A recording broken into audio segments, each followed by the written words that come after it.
आज आपण करतोय कैरीची डाळ।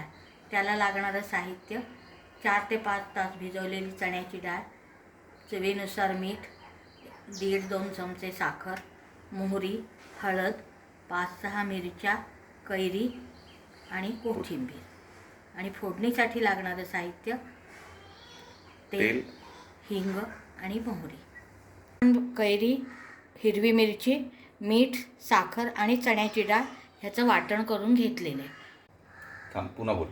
आपण फोडणी घालूया। त्याच्यासाठी याला थोडंसं 2 ते 3 चमचे तेल लागेल, भरपूर मोहरी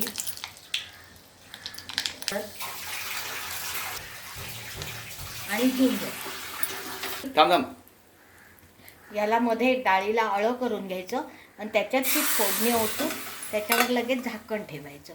म्हणजे आता ही फोडणी सगळ्या डाळीमध्ये सारखी करून घ्यायची आणि त्याच्यात कोथिंबीर घालायची। ही डाळ नुसती सुद्धा खाण्यासाठी छान लागते किंवा तोंडी लावणं म्हणून सुद्धा छान आहे।